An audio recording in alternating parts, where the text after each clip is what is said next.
Good morning, good afternoon, good evening. Welcome to BWTM Sports. Lots to talk about on this show, mainly about the state of boxing and just the way I see things in boxing at the moment. Should make for some lively debate. Join us on BWTM Sports and don't go anywhere. You know what's going to happen now.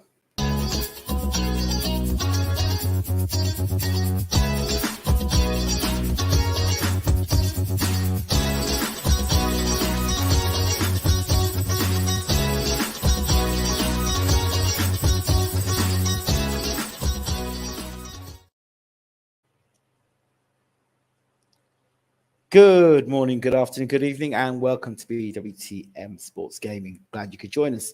So, what are we talking about tonight? Front foot fighters or front door fighters, no game plan trainers, and retired drawing boards. What do I mean by all this? Well, it seems apparent to myself. I don't know how many boxing bouts or press conferences I've heard where the fighter says, we've studied the fighter. We know his strengths. We know his weaknesses. We've got a plan A, a plan B, a plan C, a plan D.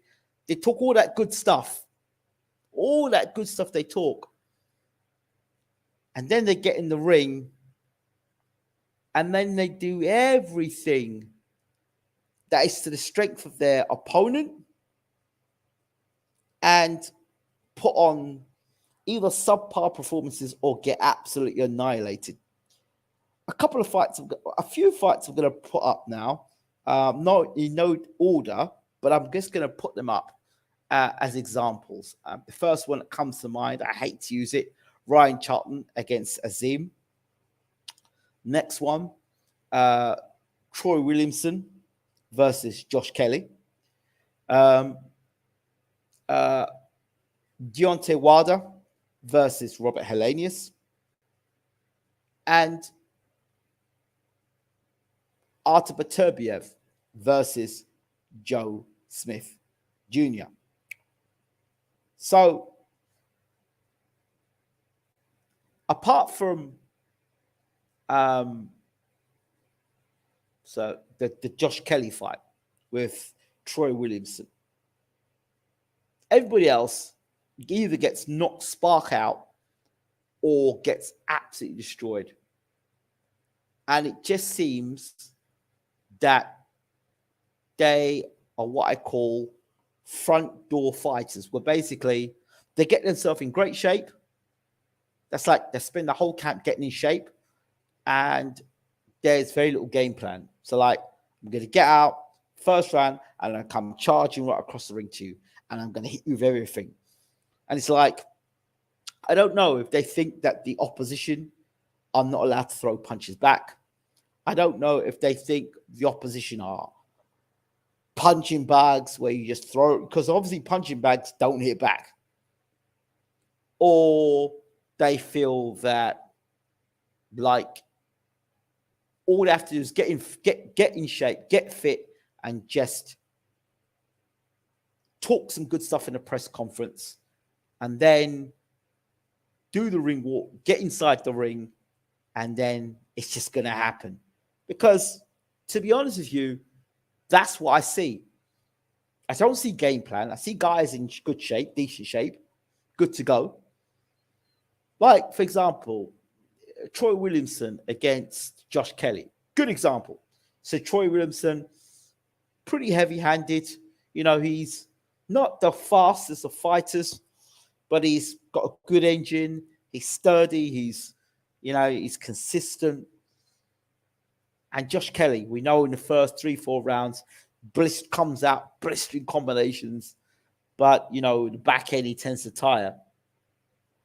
So what does this guy do? Troy Williamson, having watched Josh Kelly get beaten, having watched Josh Kelly fight against Ray Robinson and the way he fought against Ray Robinson, what does he do? He comes out first round, comes out second round, comes out third round, comes out fourth round, and does the same thing, follows Josh Kelly around the ring. Now, all the attacks are to the head. So what's the primary or one of the basic things you learn in boxing? Go to the body and the head will fall. In other words, if you go to the body and you set up a body attack, you slow the fighter down. In so slowing the fighter down, the fighter begins to fight at your pace. Then you're able to go about working from body to head, because now their hands are coming down, the fighter's tired, they're suffering from fatigue, they're slowing down, and then they start to fight at your pace, and then you start to grind them down and look to land the big headshots for the knockout. Does Williamson do that? No.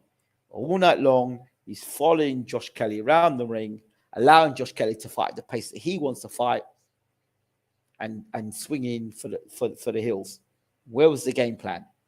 Where's the game plan for that fight? I don't understand. I don't get it. Doesn't make any sense. Another example, Ryland Charlton against Adam AZIM. Adam AZIM's got fast hands, fast feet, nice jab, good punching power, and he's a prospect. So in the press conference, you tell us, well, has he ever taken a shot in the chin? Has he been hit to the body? Well, I'm sure he's been hit to the body and in the chin in sparring. And Box have put a certain amount of money behind him and backing him. So surely there is some support into what he's doing. There's a reason why he's been backed by Sky and they've put money behind him. Yeah, they thought he was that much of a risk. They weren't putting him in Ryu. And lo and behold, you come out through the front door, straight lines. So basically, as you come out the front line, tuck up tight, come forward. Well, if you come in straight lines like that against him like AZIM, he's going to use the jab, pick you up for the jab. He's got faster feet than you. He's going to get out the side door, use the jab, and walk you onto shots. What do we get? Hey presto. Where was the game plan? What was the game plan? I'm going to get fit. I'm going to come forward. I'm going to try and knock you out. Yeah, but that you're going to have to, shuffle to the side or show me some lateral movement, bit more feints, make him commit, make him throw the shots, and then you counter, do something. But coming straight out, I expect him not to hit you back. Coming straight out through the front doors, I call the front door fighter. The front door fighter is the guy that goes to the front door at war. He opens the front door and he's in the war zone. He opens the front door, not expecting to get shot at, not expecting bullets to fly in his direction. Well, you're entering a house that's not your own. You're in enemy territory. You're opening the front door, and you expect him not to get shot at. Or you're going to rescue a hostage, and you're trying to, the hostage is in the house, and their place is armed with people, and you're going to go straight for the front door. Hey, don't worry about me. I'm Mr. Invincible. Bullets will fly off me. It's fine. But you find out, you take the first bullet, you're dead. That's my analogy. Front door fighters. There is no, and this celebration that we have in the boxing community. Oh, he looks in great shape. He's a freaking professional. He's meant to be in great shape. That's what we pay him to do. We pay for you to be in great shape, to be able to go the distance, or for you to be able to execute your game plan without to worry about fatigue. That's why we pay you, so we can see good fights. So you're doing your job. So people say, oh, he's in great shape. Oh, he's in great shape. What about the game plan? So, we pay for you to, get in shape and get into camp and train. But we also pay for you to have some form of a game plan, because if you don't have a game plan, that is part of the fight. And if you're not preparing properly, because you're not preparing properly, and if your trainers are not preparing you properly, you realize at a certain level that come forward style, just come forward and swinging bombs, is not going to work at a higher level. So what have you done to make the changes? That's what I talk about, the retired drawing board. Back in the day, here's a good example. I want you to Go back. Scott Harrison was one of my fighters. The fighter I used to love back in the 90s. Scott Harrison, he was featherweight champion of the world from Scotland. Tough, strong, hard man. He used to do lots of run up into mountains. Always got himself in tremendous shape. But it wasn't about his fitness, about his determination. He wasn't the best boxer in the world, but his heart, his grit, he used all the attributes that he had to go on to become a world champion. And he fought some of the best fighters around by his determination, his will to win, his fitness, his stubbornness. Keep going. You hit me with the best shot, and you keep coming. And he fought a guy called, I think, Manuel Medina. And in the first fight, he fought Manuel Medina. He got beat by Manuel Medina. Wasn't good enough. He lost his world title. He went away. He went back to the drawing board, got it right, came back, and he beat Medina. That's going back to the drawing board, adjusting the issues, and coming back and becoming better. It seems to me that most of these rematches, when people go back to there is no drawing board. They go back and think, well, I'll just get a little fitter, I'll get a little stronger, I'll pump a little bit more weights, I'll talk a little bit more. I'll talk myself into the fight more. I'll make excuses, but I won't address the issues that are necessary for me to win this rematch. So lo and behold, you come out and put even a worse performance on that you put on before, or just not good enough. Good example, Joshua versus Usyk 1 and 2. So you go away, you get beat by Usyk the first time as champion. You come back the second time round, and people commend you for a performance where Usyk once again beat you. And, the first way you went about the fight was to box Usyk. We warned you not to do that. You didn't study the opponent. You did your own thing. No game plan. Or the game plan that you used was ill-advised. So it cost you your championship of the world. Or maybe if you fought the first fight, like the second fight, maybe you'd have got a different result. Maybe.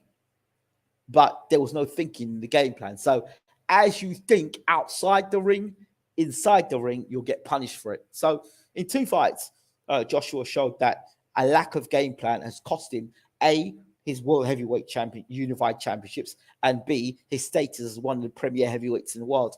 So there's another example. Robert HELENIUS, deep amateur pedigree, former sparring partner of Deontay Wilder. I don't get it. You come out against Deontay Wilder and you get absolutely destroyed in the first round, going through the front door. And the question is, you've sparred Deontay enough times. You've seen Deontay fight. Why the hell would you come rushing out to Deontay Wilder, trying to back him up against ropes without no sort of, you just charge him as if you've just pulled out from around the ring. One of the spectators pulled out and said, hey, have a go and see if you can knock out Deontay Wilder. There was no professionalism about the way you approached the Wilder fight. And yes, I expected you to put on a better performance than you did against Wilder. Instead, you come out like a guy who'd never boxed before, charged out and walked onto a big shot and got knocked out. Doesn't make any sense for a guy who's a professional, for a guy who's got a deep amateur pedigree, for a guy who was meant to be the second coming of the Klitschko's. And if you remember what they were saying about HELENIUS. So I have some concerns. And these trainers that over and over and over again have shown they've got no game plan. They've got no strategy. Like, get yourself in shape, tuck up tight, and let's have a go. What the hell is that? Is that what you are trained to do? I don't see no creativity. Very rarely do I see in a fight where a guy is able to change his strategy. Here's an example of a guy that changed strategy. Joe Calzaghe, when he fought Mikhail Kessler. Go and look at that fight. And you'll see mid-fight where Calzaghe felt that, there was a possibility of losing against Kessler. He was able to make the changes, and he ended up going on and beating Kessler, which made Calzaghe supremely, obviously undefeated, but a supremely gifted fighter and able to make changes on the fly. If the trainers cannot give instructions that can change a fight, because I believe trainers themselves need to be making adjustments. They need to be able to show that they can make adjustments. And it seems to be that these trainers and these fighters are not studying tape. They're not studying opposition, because it just, I'm watching fights and I'm thinking to myself, have you researched his opponent?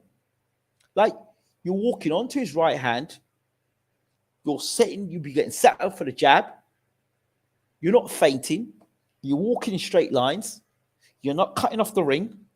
All these things, I'm sitting and watching going, well, surely, if you've been sparring and you've been training, surely you'd be putting this strategy in place. Okay, all right, you've come forward in this fight, you're getting pinged. Maybe you need to back off of the fight, try counter punching. Let this guy come on to you, throw some feints. Let him try and come to you. Instead, let me see something different. No, round 1 to round 12, you're doing the same things. So round 1, it didn't work. Round 6, it didn't work. And round 12, you're still doing what you did in round 1. So who's to blame for that? Is it just the fighter?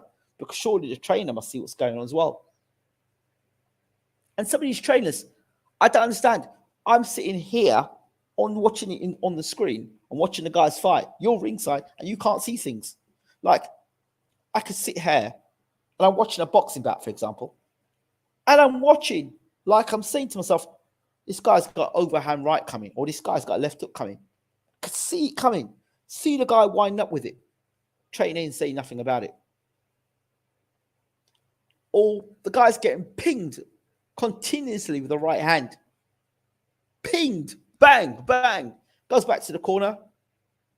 And then the trainer say, all right, mate, get back on the jab. Mate, you're taking too many right hands. Circle away from the right hand or slip it. Do something, parry it, block it, do something. But you're getting caught, round 1, round 2, round 3, round 4, you're getting pinged with the right hand. And the trainers say nothing about it. So some of these trainers are dangerous, absolutely dangerous. And the other thing is, these trainers that, I don't know, is it them fighting for the world title? These trainers that let these fighters go on, they're getting pinged, beaten, battered. And I don't know if they think they're all Diego Corrales, or they think they're Arturo Gatti. Never in their careers have they shown that they can bring a fight back from the brink, and they're getting beaten and battered senseless. Right? They found the best shot, and the fighter's still taking it. Right? And you're still pushing this guy out for the next round. Are you getting paid by the round, these trainers? Are you getting paid by the round or what?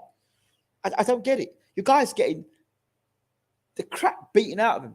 You're the trainer. It's your responsibility to protect the fighter. So you tell me what that is all about, because I'm sorry, I really don't understand. I don't get it. I really don't understand. If somebody in the boxing community can explain this to me, I would love to know. I really would, because I don't understand. I don't get it. So if we saw trainers that use game plans and study tape more, that would help.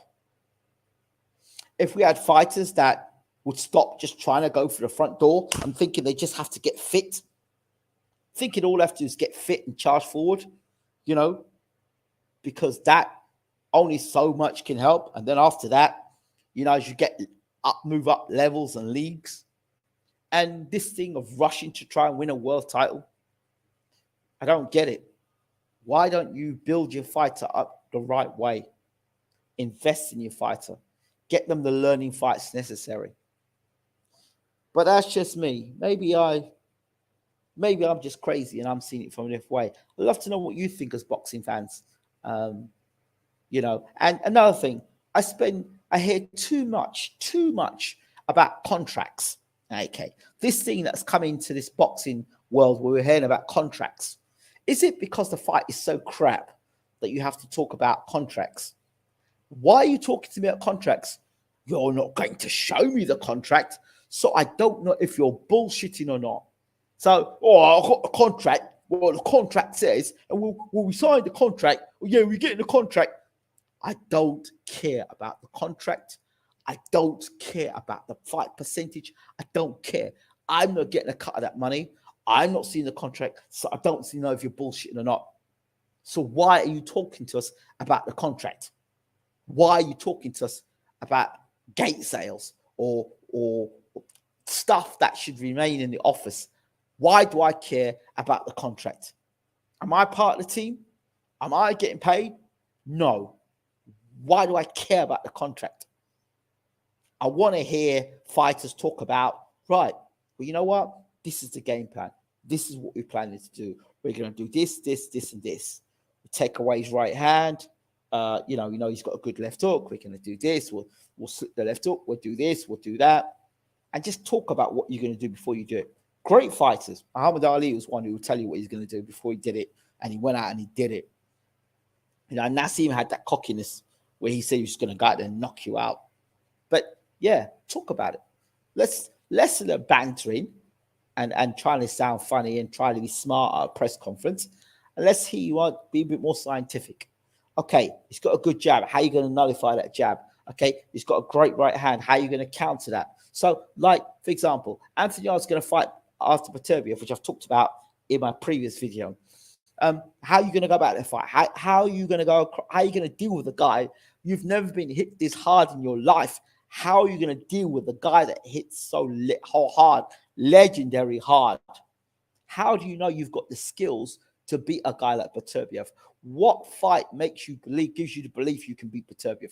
Where in your skill set do you believe you can match BETERBIEV? Apart from telling you you're young and you're hungry, where in your skill set, show me what fight you could show me in your career where you think you could beat BETERBIEV. What is it in you? Like, this stuff I want to hear more of.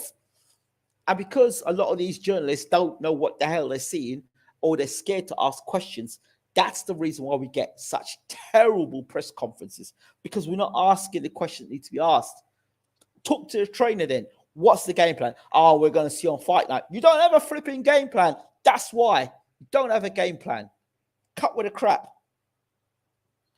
Otto from the kebab shop. Today's gonna shout catchphrases. That's how they believe. Well,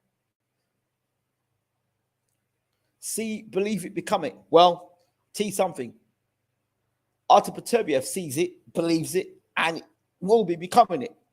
I'm telling you, that stuff is great. Those sayings are great. When you've got put the hard work in, A, and B, there is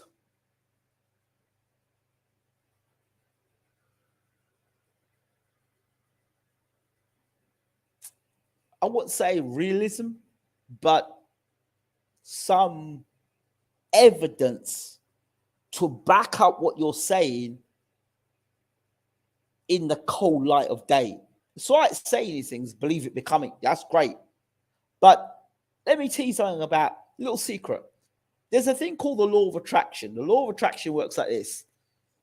You know, if you say it enough times, I'm a millionaire, I'm a millionaire, I'm a millionaire. If I say it enough times, I'll believe it, right? Well, no, because if you're not a millionaire, you go to your bank account, you know that your bank account is telling you something different. So before you firm something, you have to form it, right? It's so, and when you hear people say affirmation, so affirmation. Before you firm something, you've got to form it. So you form it first and then you firm it. So what does it take for me to become a millionaire? Right. So then you start thinking. Then you take the process in terms of, you know, the legal way, the process of how to do that, whatever business it is. And then you become a millionaire and you say, yeah, well, I am a millionaire. But forever, at that point, you're asking the question, what does it take? So now, I believe it, become it. No, I'll be asking Anthony Yarde, what does it take for you to be Artur Beterbiev? Then you have to look at the opponent and see what you have, see what they have, study Beterbiev, and say, all right, okay, this guy has been down before. So if I do catch him with a shot, I could knock him down. But what happens if he catches me with a shot? What happens if he comes out throwing big bombs at me and one of them land on me while I'm doing a shoulder roll? Just some things to think about. I'm not the guy taking those blows on our line.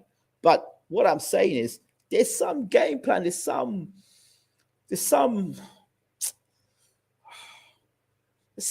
substantial behind it. I'm not saying, you can't believe in what you're doing, but I think you have to form it, and there has to be a game plan. And then with that game plan and the success, you can come back and say afterwards, believe it, become it. Do you get me with that? Maybe you don't. I don't know. But let me know your thoughts in the comment section.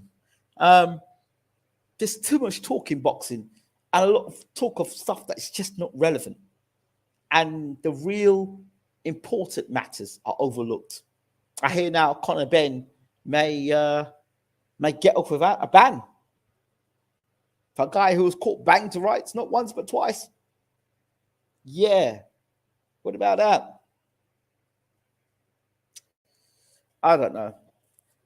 Boxing is in a real state. And as for these misfits and these press conferences and people pushing one another and everybody's taking a little inch more, a little inch more, a little inch more, it's only a matter of time, before one of these press conferences goes horribly wrong. Horribly wrong. Too many people in boxing who don't know about boxing are involved in the sport of boxing. And don't like it. Don't like it. It is reducing the quality of the sport and where it comes from and what it's about. And it's become, like I said, WWE. It's what it is. Full of actors. A lot of actors in boxing. A lot of actors. And I think some of the actors say one thing today and then another thing tomorrow, and they forgot what they said yesterday, and then they're saying something today, and then tomorrow they're saying something else. I think our current WBC heavyweight champion in the world is a very good actor. And he says one thing one day, and he says something else the next, and then they'll come back and say something else afterwards. When sometimes you ask yourself, well, why don't people in the media ask him questions? Well, that's because he's not allowed to ask questions. You're not allowed to ask him certain questions, or he'll fly off the handle, as you saw recently. The reason why Fury flew off the handle at that guy was because the questioning is poor. Too much buddy system. When you've got buddy system, what ends up happening is you get a conflict of interest. And I don't know why a conflict of interest is not part of boxing. A conflict of interest, when you're asking the damn questions and you and someone else are buddy, and there's a conflict of interest there, because you will not ask the questions unnecessary. You will only ask the question which will keep your friendship in place. And this is about friendship. It is that, you know what, you two guys go up the pub and have a drink. But if this is about professionalism, if this is about being non-biased, and if this is about giving the viewers what they want to know, then you're conflict of interest. And if you're conflict of interest, then your interviews are voided because they're biased. And if they're biased, then you have a good relationship with the promoter, you've got a good relationship with the fighters, but the relationship is good, but not good enough, not stable enough that you can ask the questions that need to be asked. So do you really have a friendship there? I would beg to differ. Evening and good evening. Thoughts on Tunde Ajayi? Well, I think my thoughts on Tunde Ajayi, well, better still, go and look at Uncle James Alabashir and Tunde Ajayi. That's a show worth, that's absolute gold. My thoughts, Tunde's a nice guy. But I don't know if what he's been teaching Anthony is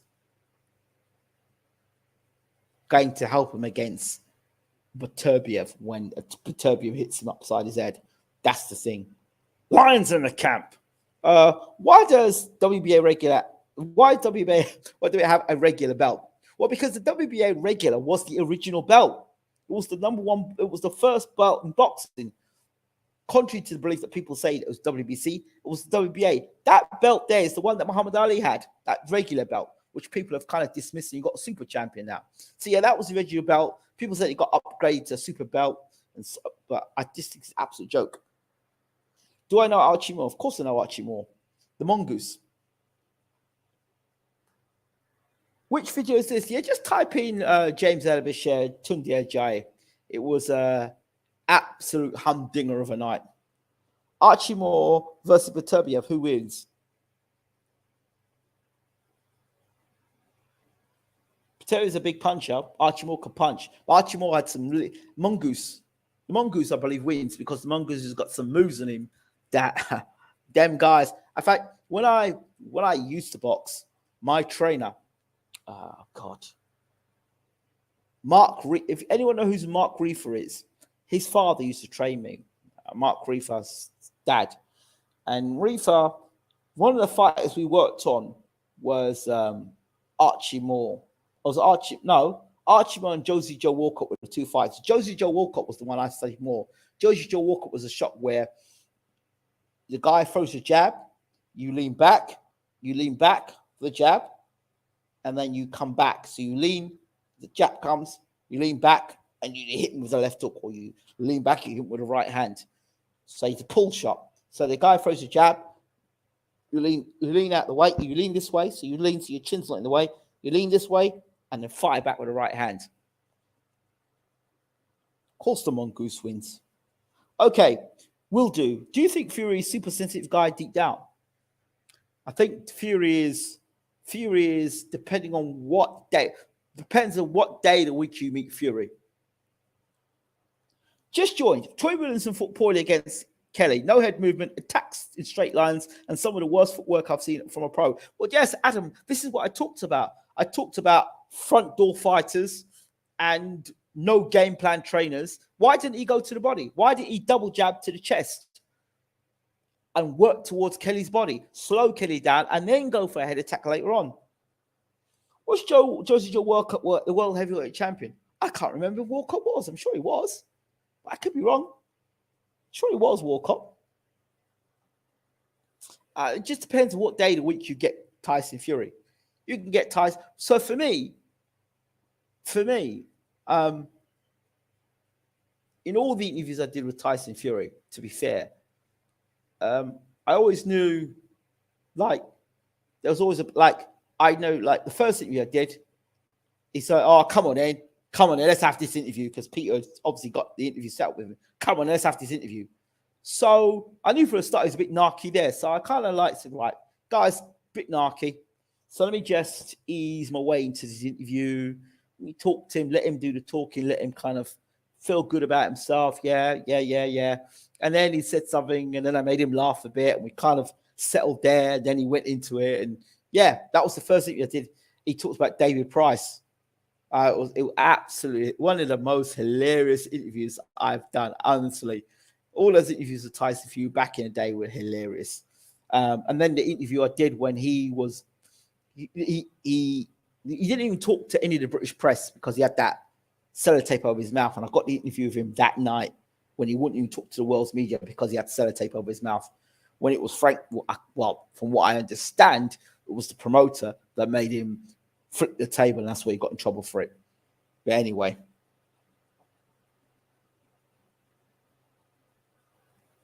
When did it become a belt like WBA? I don't know about when. I think that super champion business started when Klitschko and Joshua were fighting. That super belt was around then. That's when I first saw that super belt. But the WBA belt was the original belt of boxing. That was the belt that Ali had. So is he bipolar to the serious extent as you've been in camp with him? I haven't been in camp with Tyson. In fact, the times I was invited into camp, let's just say that I wasn't in the best space to allow me to go to that camp. I'm not talking about mentally or physically.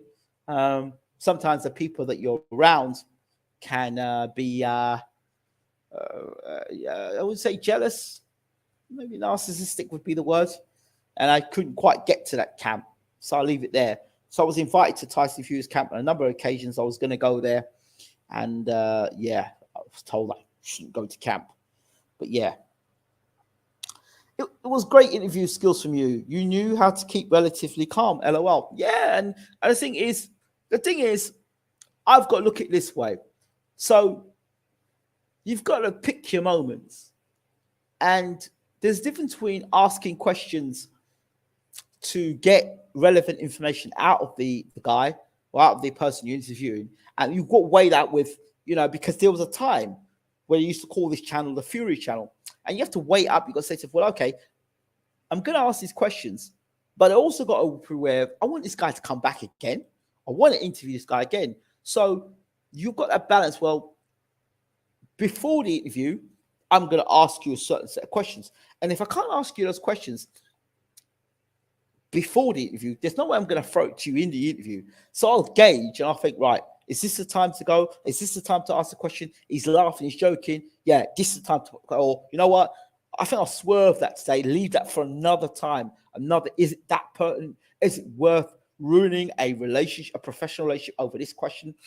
I did it once. I did it with Don Charles, and I asked him a question about Derek Chisora because Chisora had just left him. And I didn't know like the background and stuff between him and Chisora at the time. I know they're back together now. And it was probably one of the times where I did ask the question. It was a relevant question. It was a professional question. But I should have known better with somebody who's got their heart on their sleeve that they can be emotional. And so you ask somebody that question like that, and not the best time of their career to ask a question like that. It's kind of like a gut punch. So, yeah, I suffered the consequences. I don't talk to Don like I used to. But, it is what it is. I apologized to him. I was a man. I went to his face and apologized to him. I think it was at the press conference for Fury versus... I think it was for Fury... No, it was for Hughie Fury's fight versus somebody on the night. And yeah, that was the night that Derek Chisora fought Tyson Fury for the second time. Yeah. No, it wasn't, because Tyson Fury was world champion then. So I don't know. But yeah. When was the WBC belt run? I don't know. I'm not sure. Who do you rate out the current UK trainers?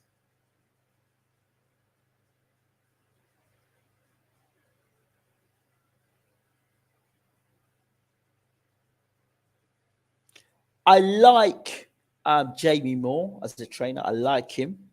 I'm not convinced about McGuigan, to be honest. I'm not convinced about McGuigan. I'm not convinced about Dave Caldwell. Adam Booth, I think he's good with a certain type of style. If you've got good footwork and you can punch, I think Adam Booth is a good trainer with that style. I don't know about Adam Booth outside of that style as a trainer, because that seems to be his go-to thing. If you look at his greatest successes, David Haye and George Groves, they are quite similar. Both guys could punch extremely hard. Both guys were easy to move around the ring and use that sniper style. If you look at Josh Kelly isn't a big puncher. And I feel that that's where he's coming up short with Josh Kelly. The best interviews have good people skills and have good intuition in understanding a certain situation. I think so. How did you know this? Can you read people easily when you interview them? It's not read them easily. There's certain fighters that fighters know fighters, yeah? I think if I had never boxed before and I'd never trained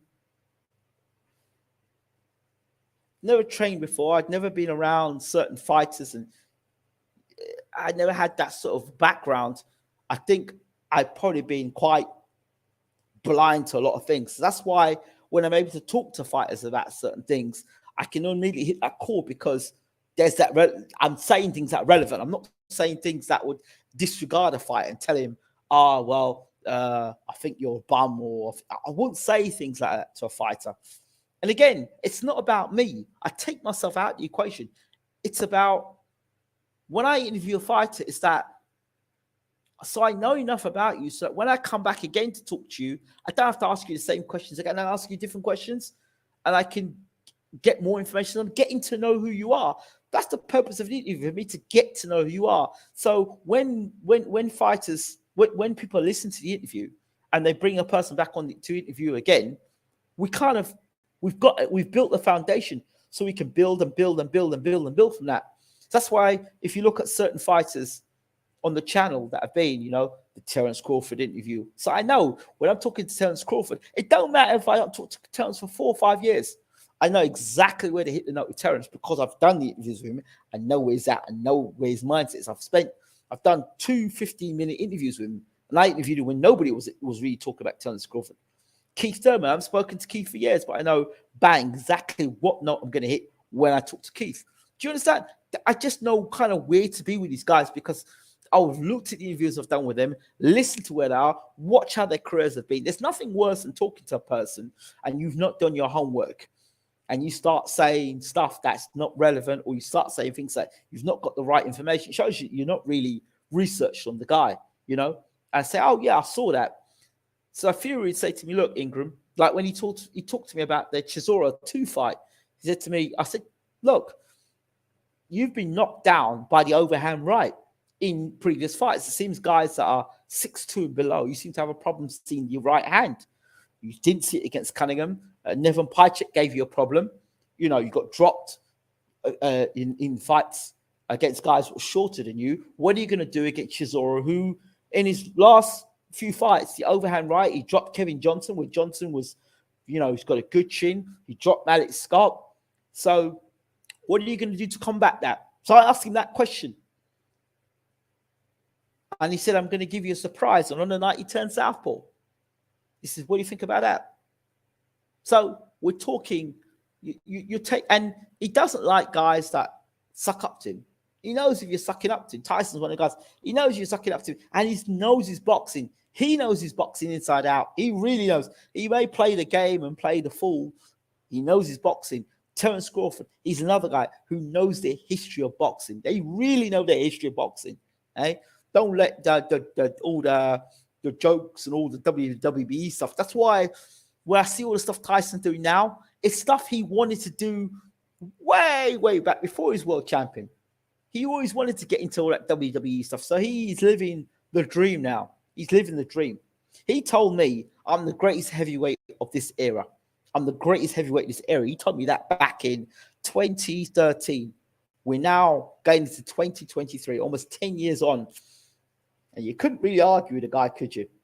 He's beaten Klitschko and he's beaten Wilder. 2 guys in 2 eras, 2 of the best fighters in 2 of the eras. So would love to see how Tyson would have done against Vitaly Klitschko, though. Why did you say that to Don? Well, because I had a very good relationship with Don Charles, and I didn't feel, when I asked him the question, I didn't feel that it was an out of order question. I just asked, how are you going to deal with life now that your star fighter has left you?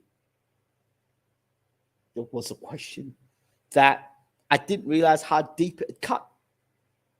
I wasn't to know that. I misread the situation. But if I'd done my research and run around and spoke to a few people and asked Don how he was before I did the interview, which I didn't do that time, and that's where I made an assumption. In that particular interview, I thought, well, you know what?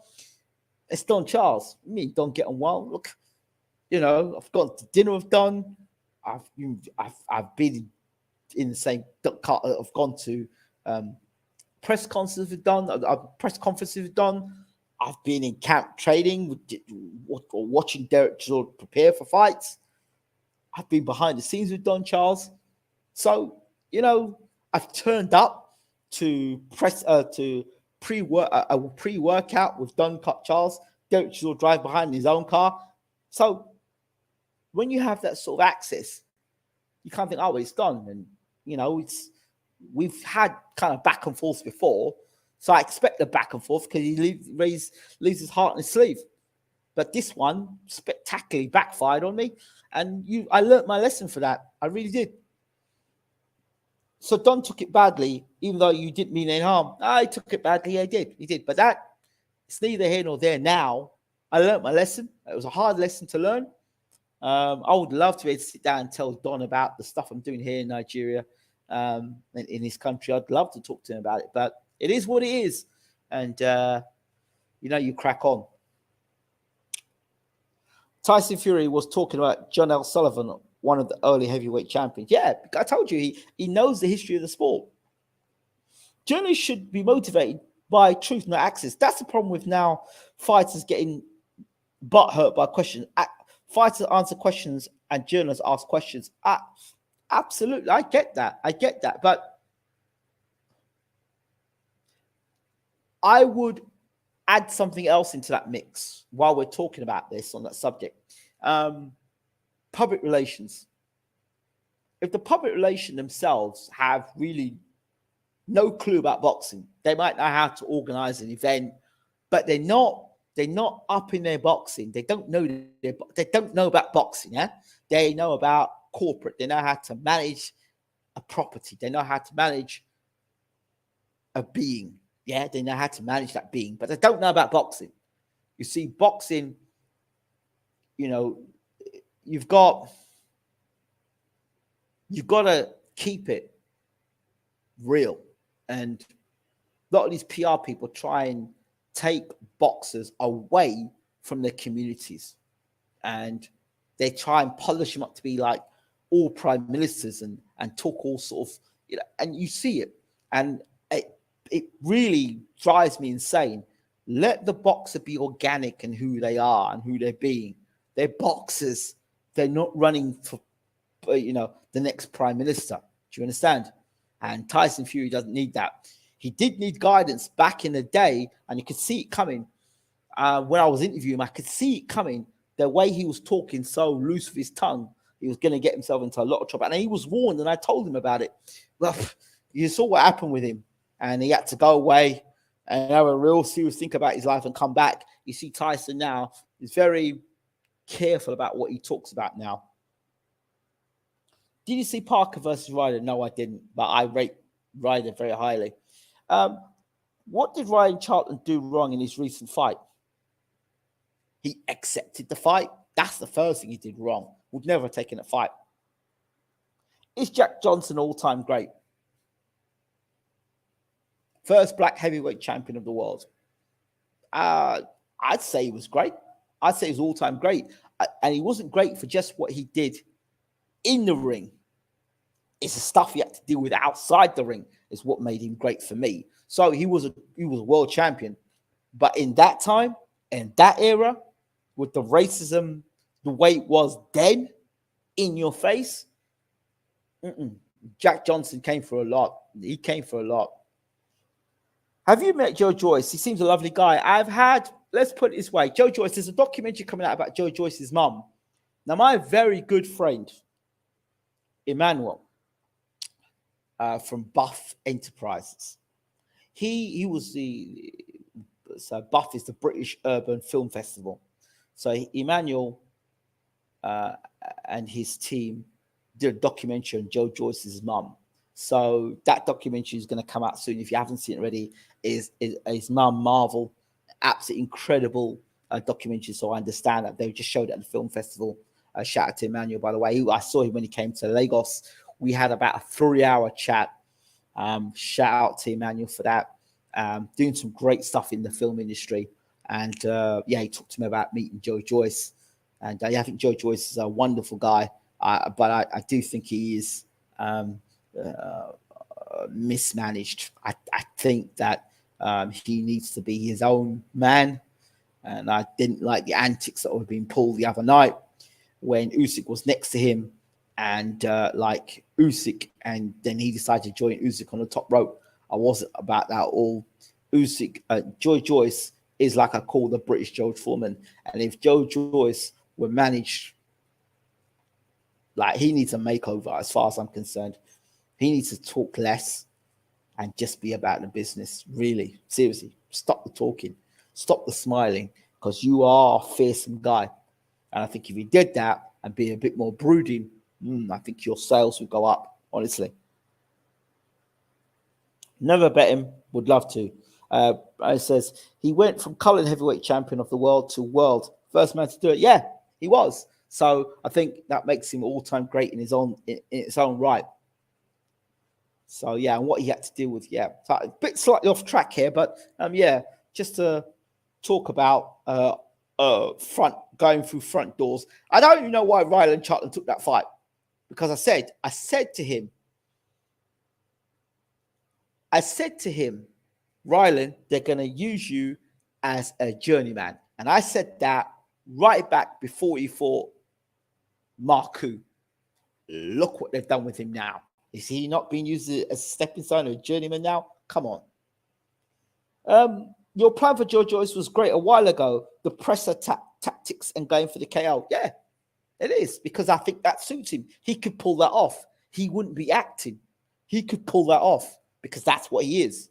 And I just don't think the people around him care enough about Joe Joyce. I really don't. And I don't think Joe Joyce is aware. I don't think he's aware. And that's the problem. I don't think he's aware. And whoever his PR are, I'm not disrespecting, but I just don't think he's aware. And he could. I wish I was managing someone like Joe Joyce. I'd shave his hair off and I'd really push him around the whole George Foreman thing, the British George Foreman, the nostalgia. So the first thing I would be doing is flying Joe Joyce out to America, and I'd get him with George Foreman. I'd get him standing next to Big George Foreman, and I'd get him talking with Big George Foreman. Hey, getting seeing him and Big George, photo of him and Big George together. That's what I would do. The brains are here. They can market him really well. Good-looking guy, model professional, knockout artist, juggernaut. Yeah, could do it. What should he do in press conferences, in your opinion? Keep his damn mouth shut. Keep his damn mouth shut. Don't talk shit. Don't talk. Say very little. Just look at the man and just look at him. And just a few words like, we'll see fight night. We'll see fight night, but you're getting it. That's it. We'll see fight night, but you're getting it. That's it. That's it. We'll see fight night. You're getting it. You should be his manager. Yeah. Well, I think it's something. I don't know about being Joe Joyce's manager, but even his manager, I mean, he looks at something out of the In-Betweeners. I mean, come on. Great idea to get him to Big George. Absolutely. Joe, if you're watching this, get your ass to go and see Big George, please. They need to get him a Paul Heyman. Yeah, I think so. Heyman. A Paul Heyman. Yeah, a Paul Heyman would do it. Not even a Paul Heyman. You know who would be a good manager for him? Rock Newman. Rock Newman. The guy who was with Riddick Bowe. He'd be great for Joe Joyce. Joe Joyce don't say nothing. Sit down, let your guy do the talking. Let your man do the talking.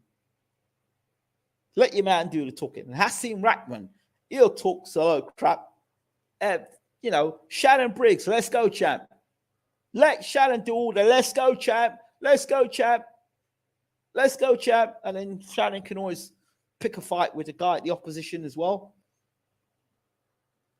Does Joyce give Fury fits? Gives him nightmares. Absolute nightmares. He's not going to, first of all, Fury's not going to bully Joyce. So forget that. Fury doesn't outbox Joyce. Sorry, I don't see it. Maybe the Fury that boxed against Klitschko. But now if Fury wants to stand and bang, he's more likely to get hit and hurt. And he's got a good jab. And he's an Olympic pedigree boxer. Now, he gives Fury nightmares. Why does he mess and joke around in press conferences? Because he doesn't know himself. And the people around him don't know how to manage him. That's why I say he's not aware. But if you notice, if you watch him carefully, he was getting irked in that press conference. You could see him.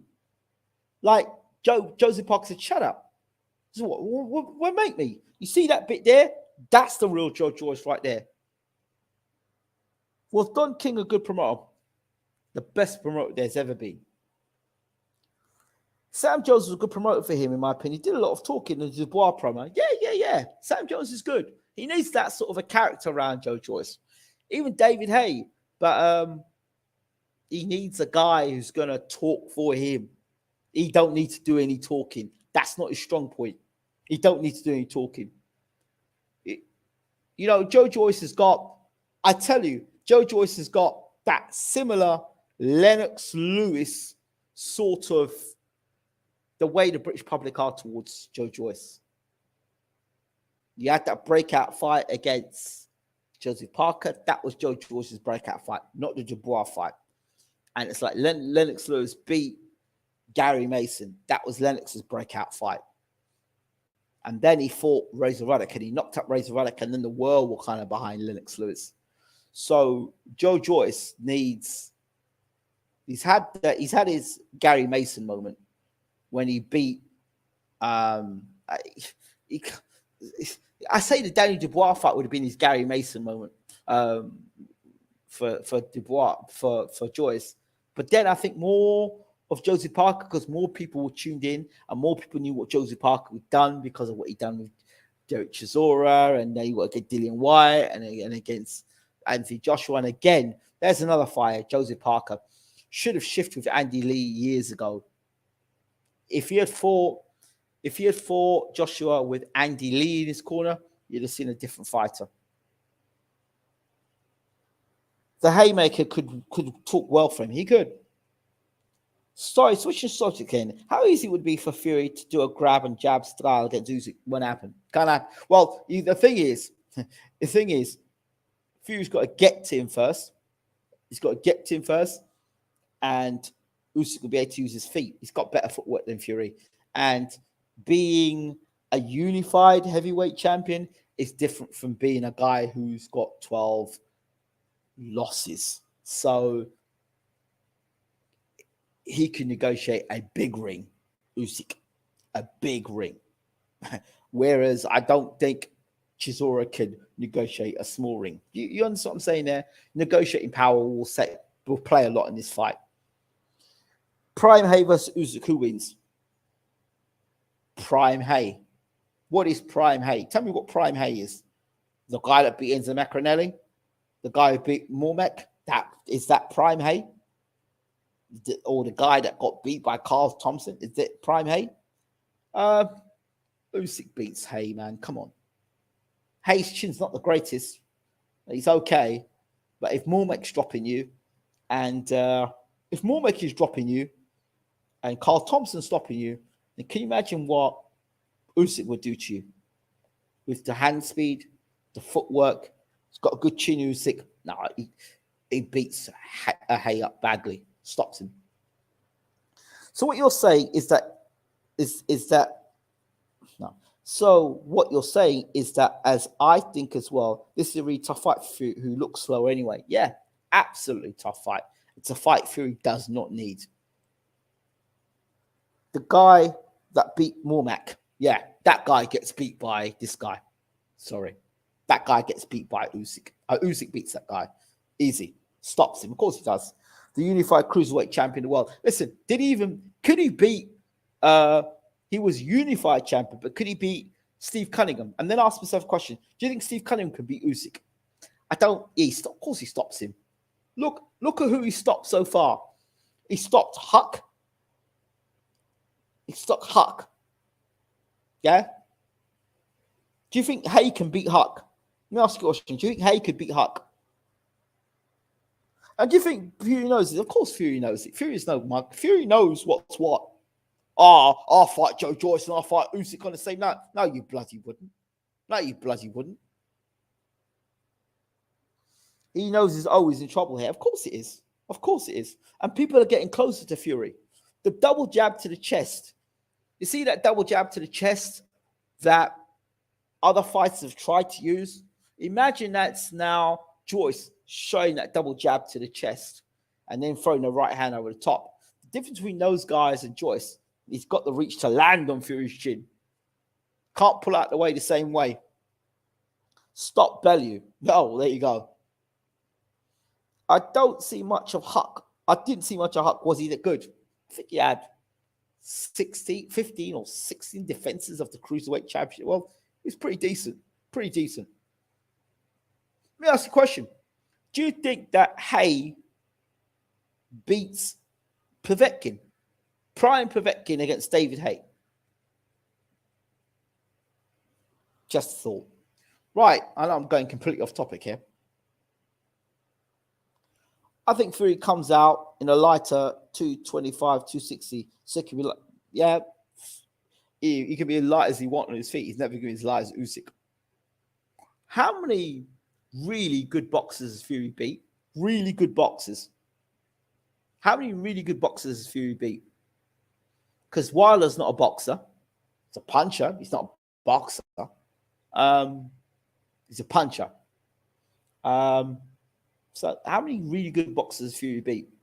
You've got similar IQ to himself. Great fight for the WBA regular. I think Hay can win that. The speed. Klitschko maybe. Yeah. Didn't want. You notice he didn't take the second fight. You notice he did not take the second fight. Quick to go and fight Deontay Wilder. Never offered that second fight to Klitschko. Although Usyk gave Vlad the business of sparring, apparently that was rubbish from Johnny Nelson. Nonsense. It's not true. Don't know where Johnny Nelson got the information for, because Vlad and Usyk was Bashir's fighter, and he was also assistant to Klitschko. So I don't know where they got that story from. That was crap. It's not true. It's crap. It's Johnny Nelson. It's not true. So when that happened, if Johnny Nelson saw that spar, where was James Ali Bashir at the time? Considering the fact that Bashir was the assistant trainer for Klitschko, and Usyk was Bashir's fighter. So where did Johnny Nelson get the information from? And where was Johnny Nelson at the time? Was he in the gym at the time? Was he in America when that sparring was going on? Was he in Austria when that camp was going on? Apparently went on back. I don't believe the story. I asked Bashir enough times about it. It's not true. So, have you ever done a 24-hour stream? I've done a 12-hour stream. I think I've done from like 9 in the morning till 9 at night. Football Manager, so I've done that. Did Ali spar Tyson? Or were they from different eras? No, they didn't spar one another. Tyson sparred Lewis, and Holyfield, he didn't spar Ali. At that time, I don't think Tyson would have sparred Ali, because Ali was very much, I think by that time he was Parkinson's. He shouldn't have fought that. He shouldn't have fought Berwick, and he definitely shouldn't have fought Holmes. 24 hours of Ingram, he'll need some stuff. That Conor will be taken after 14 hours.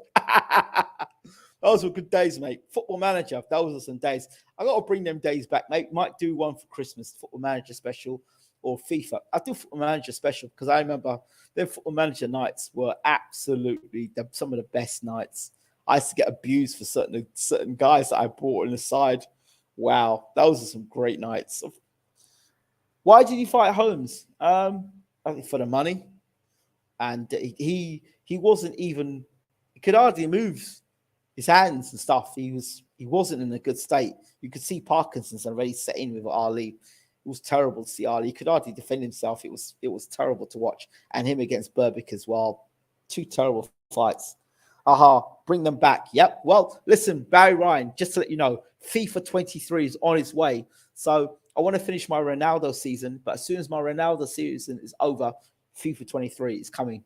And I definitely want to try and get Football Manager 2023 as well. Ingram, serious question. For someone who wants to get into boxing shape, what type of strength conditioning work do the top fighters do? Next time Bashir is on the channel, I'll ask him.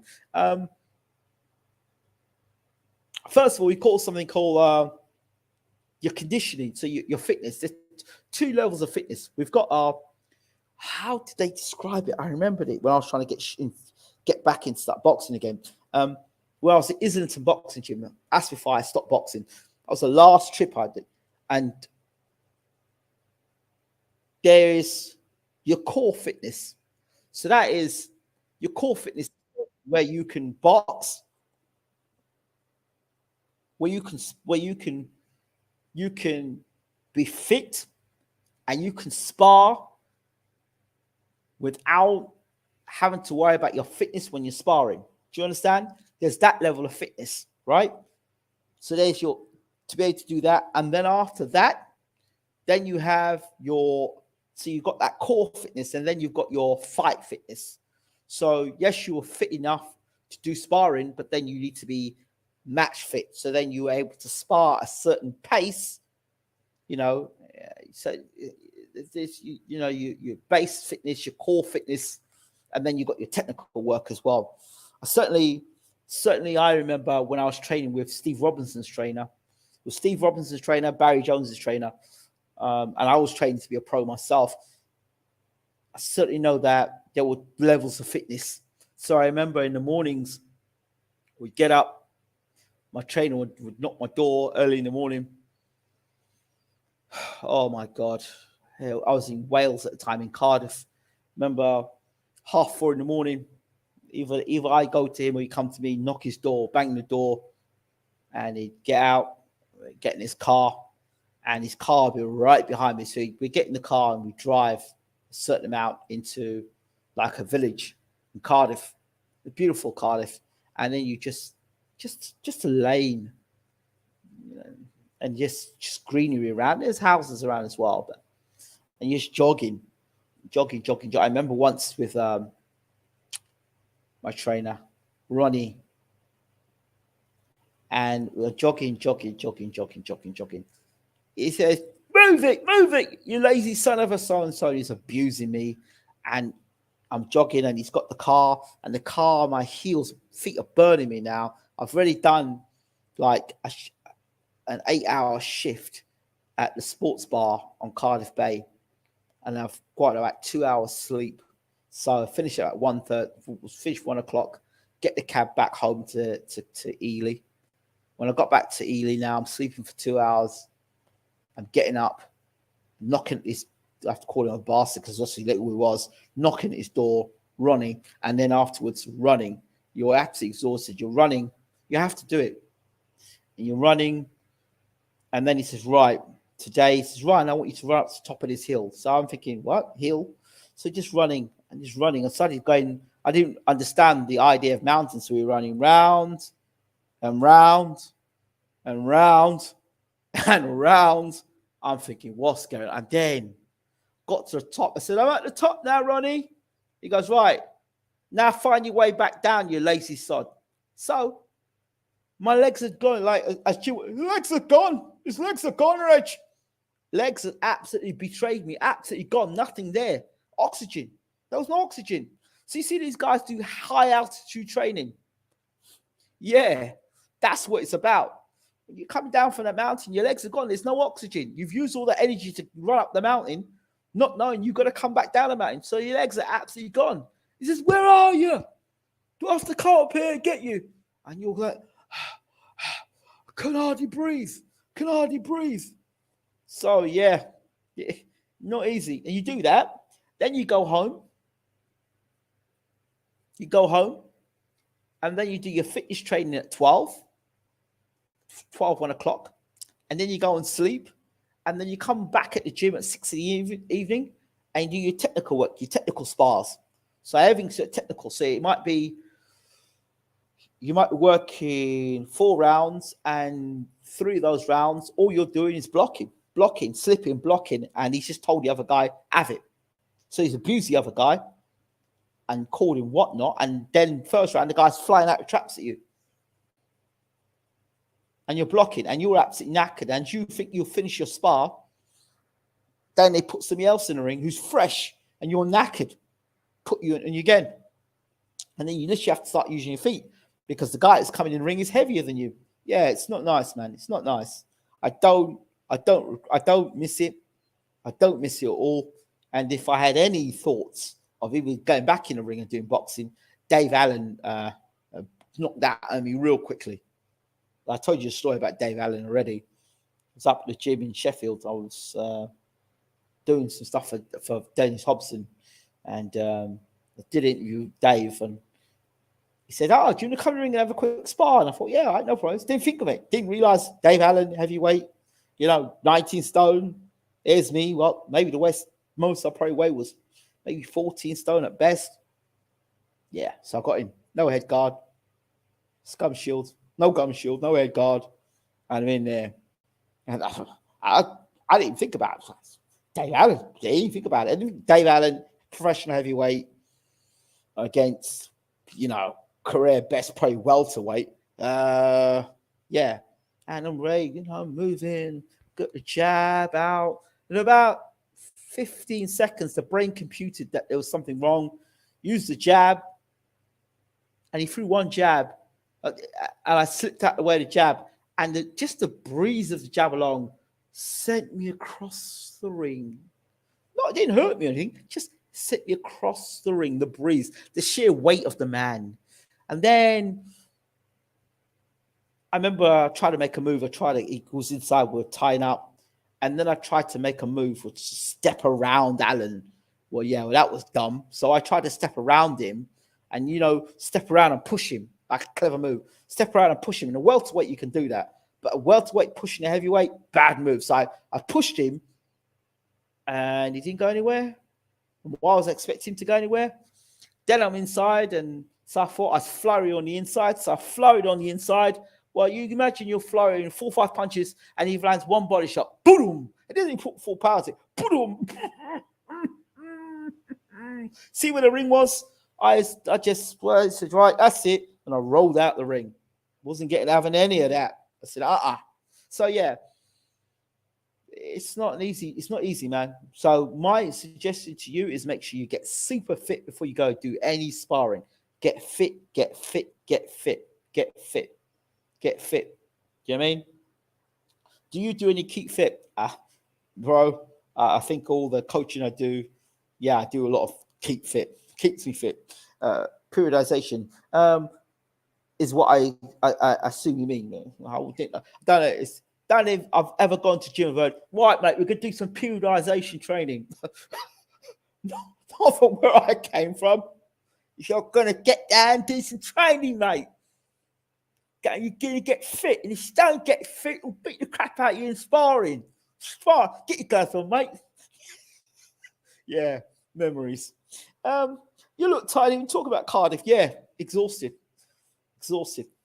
Why did he abuse you? Most trainers abuse you. That's just the way they feel that if they abuse you, they get the best out of you. But I didn't quite agree with it. Damn, this sounds like a concentration camp. Why didn't you get 8 hours sleep then run? Because you're trying to make money to pay your trainer so you can carry on having, I didn't have any sponsors, Legs are shaky, Adam. Yeah, so those are stories there. Boxing training is actually mad. Mere mortals don't realize that these boxers earn every penny they earn in reality. They do. And do I miss the trainer, Ronnie? Yeah, I miss him to talk to. I'd love to talk to him now. Share his finest thoughts. I think he's got Alzheimer's now. He trained obviously Barry as well, and Barry was an absolute joker. Barry Jones, the guys on Box Nation, obviously now you've seen him on DAZN as well. Barry's an absolute joker. So like you'd be doing your sit-ups, and then these girls come in the gym, fans of Barry, of course, and by then he was going to fight De Freitas. That's the time when I was in the gym with Barry, and he was preparing for his comeback fight with De Freitas, and working out. And these girls come in the gym and goes, yeah, I think she likes you. I think he picks the girl that probably isn't the best looking, and he goes, yeah, I think she likes you, mate. I think she likes you. That cheeky little grin on his face. I think she likes you, mate. My God, this girl would be looking through because the gym in Ely, as you can see, just glass. There's glass windows, so you could actually see everybody training. So you could see the ring. You see those getting beaten up in sparring. You could see those people doing the floor work. You see everything. It's nice. You could just drive past and see whether see if the trainer was in. Look for Ronnie. Ronnie was smart. What he would do, Ronnie would be in the back. So you think, Ronnie's not in. You walk in the gym. Where are you, mate? So, what are you two, mate? You'd say to me. Yeah, good memories. But yeah, Barry Jones, absolute legend. I didn't know you sparred with the White Rhino. Yeah, well, it's nothing to talk about, mate. It's nothing to talk about, and I'm not proud of it. How good are you say the British level fighters are in any division? Are they in the Premier League to the mere mortals that go to boxing gyms? A lot of the British fighters, a lot of them will probably have, the amateur experience. They've got the core amateur experience, boxing the ABAs, Haringey Cup. So you've got that. And then you've got the mere mortals that are in the gym training. I think the difference between them and the British fighters that are pros are the guys with different levels of dedication. But that's what separates them, different levels of dedication.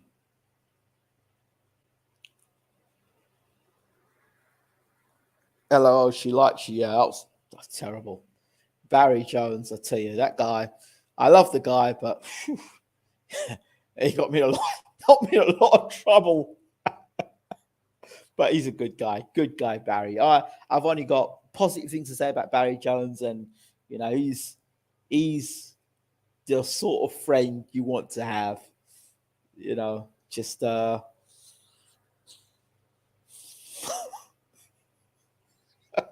he's a real joker, Barry. Real joker. Good guy, nice guy.